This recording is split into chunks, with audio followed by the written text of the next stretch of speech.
নমস্কার বন্ধুরা, আমি দুর্বা চলে এসেছি আবার একটা নতুন রেসিপি নিয়ে।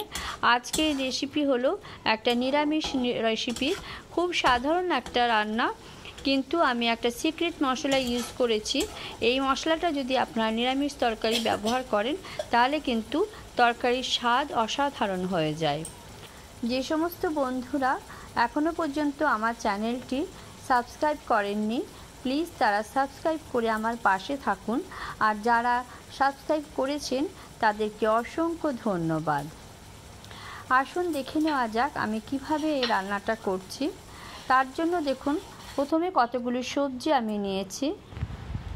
পটল, আলু, কাঁচা লঙ্কা, বরবটি, কুমড়ো, এই সমস্ত কিছু দেখুন এইভাবে আমি কেটে একেবারে ধুয়ে নিয়েছি। আর দেখুন একটা মশলা তৈরি করছি, তার জন্য একটা গোটা শুকনো লঙ্কা দিলাম, আর তার সাথে দিলাম 1 চামচ জিরে, গোটা জিরে, আর 2 চামচ মৌরি দিয়ে ভালো করে দেখুন এইভাবে আমি ভেজে নিচ্ছি। এটা ভালো করে ধোয়া উঠলে এটা বন্ধ করে রেখে দিতে হবে। দেখুন এই সবজিগুলো আমি খুব ভালো করে কিন্তু জল দিয়ে ধুয়ে নিলাম। এরপর আমি দেখুন তেল দিচ্ছি কড়াইয়ে। তেল দিয়ে এই তেলটা গরম হওয়া পর্যন্ত আমাকে অপেক্ষা করতে হবে। দেখুন 2 চামচ, বড় চামচে 2 চামচ সরষের তেল দিয়েছি। তেলটা দেখুন গরম হয়ে গেছে। এই সময় আমি পটলগুলো কেটে রেখেছিলাম, সেই পটলগুলো দেখুন দিয়ে দিচ্ছি। গ্যাসের ফ্লেম কিন্তু আমি জোরেই রেখেছি, খুব বেশি নয়, মিডিয়াম আঁচে রেখেছি। নিয়ে পটলগুলো দেখুন ভেজে নিচ্ছি। এর সাথে আমি অল্প একটু কিন্তু হলুদ দিয়েছি, দিয়ে দেখুন ভেজে নিচ্ছি। খুব বেশি কিন্তু ফ্রাই করার দরকার নেই, একটু ভেজে নিতে হবে। ভেজে নিলে কিন্তু তরকারির স্বাদ খুব ভালো হবে, সেই জন্যই আমি ভেজে নিচ্ছি। দেখুন অল্প একটু ফ্রাই করা হয়ে গেছে। এরপর আমি পটলগুলো সবগুলোই তুলে নিচ্ছি।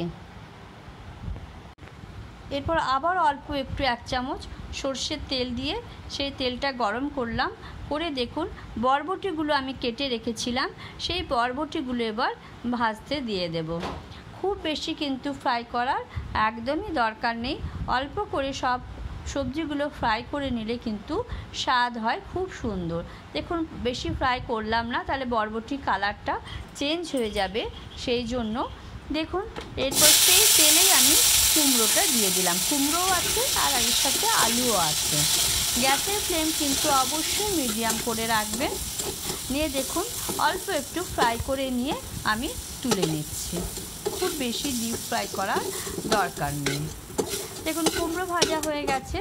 এরপর আমি অল্প একটু সরষের তেল দিলাম, 2 চামচ দিয়েছি, কারণ আমার সবজিগুলো ভাজা হয়ে গেছে।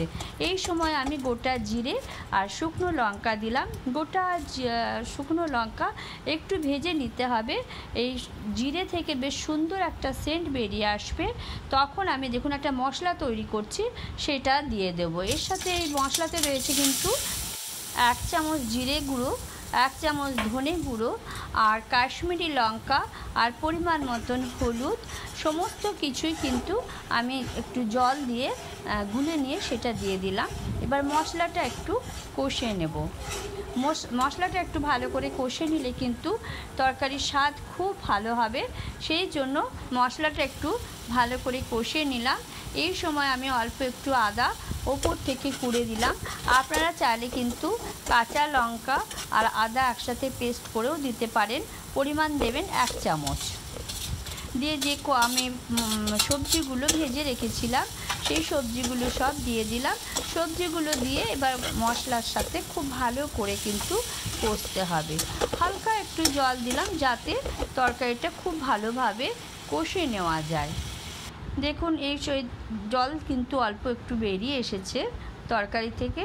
এরপর পরিমাণ মতন আমি একটু নুন দিলাম, আর তার সাথে দিলাম অল্প একটু চিনি। নিরামিষে রান্না হচ্ছে, তাই হালকা একটু চিনি দিলে ব্যালেন্সটা কিন্তু খুব ভালো হয়, আর খেতে কিন্তু খুব সুন্দর লাগে।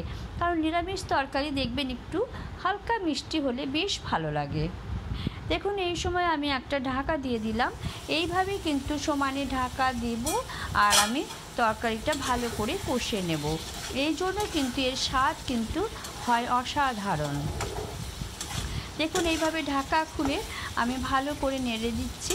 ভালো করে নাড়ার পর আবার ঢাকা দিলাম। ঢাকা দিয়ে 5 মিনিট রেখে দেব। দেখুন এই ঢাকা দেওয়ার ফলে কিন্তু তরকারিগুলো নিজে নিজেই সেদ্ধ হয়ে যাবে সবজিটা। দেখুন এইভাবে সমানে কিন্তু নাড়তে হবে। দেখেই বুঝতে পারছেন সবজি কিন্তু সেদ্ধ হয়ে এসেছে। আবার একটু ঢাকা দিলাম। কিছুক্ষণ ঢাকা দেওয়ার পর দেখুন আবার খুলে দিলাম। দেখুন আমার কিন্তু সুন্দর করে মশলা কষা হয়ে গেছে। দেখুন সুন্দরভাবে কষে নিয়েছি। দেখেই বুঝতে পারছেন মশলা থেকে কিন্তু তেল একদম ছেড়ে দিয়েছে। এই সময় আমি অল্প একটু গরম জল দিলাম। খুব বেশি কিন্তু জল দেওয়ার দরকার নেই, কারণ কষার সময়ে আমার সবজিগুলো সেদ্ধ হয়ে গেছে। আবার একটা ঢাকা দিয়ে দিলাম। ঢাকা দিয়ে মাত্র 5 মিনিট রাখতে হবে, তাহলেই দেখবেন এরকম সুন্দর দেখতে হয়ে গেছে আর সুন্দরভাবে কিন্তু সবজিগুলো সেদ্ধ হয়ে গেছে। দেখুন জলটা একদমই টেনে দিয়েছে, জল নেই আর বেশ সুন্দরভাবে সেদ্ধ হয়ে গেছে আর তরকারিটা বেশ মাখো মাখো একটা ব্যাপার হয়ে গেছে। দেখুন এই সময় আমি যে মশলাটা করে রেখেছিলাম সেই মশলাটা দিয়ে দেব। মশলাটা আমি শিলনোড়াতে বেটে নিয়েছি। দেখুন খুব বেশি কিন্তু ডাস্ট করার দরকার নেই, দেখেই বুঝতে পাচ্ছেন হাফ করে বেটেছি। এইভাবে আপনারা শিলনোড়ায় বেটে নেবেন। চাইলে কিন্তু মিক্সিতেও করে নিতে পারেন, কিন্তু মিক্সিতে করলে না একদম অল্প একটু করবেন, খুব বেশি ঘোরানোর দরকার নেই। ব্যাস রেডি হয়ে গেছে আমার নিরামিষ দিনের কুমড়োর তরকারি, কুমড়ো পটল আর বরবটির পাঁচমেশালি তরকারি। রেসিপিটা দেখে যদি ভালো লাগে তাহলে অবশ্যই লাইক, শেয়ার আর সাবস্ক্রাইব করে দেবেন বন্ধুরা।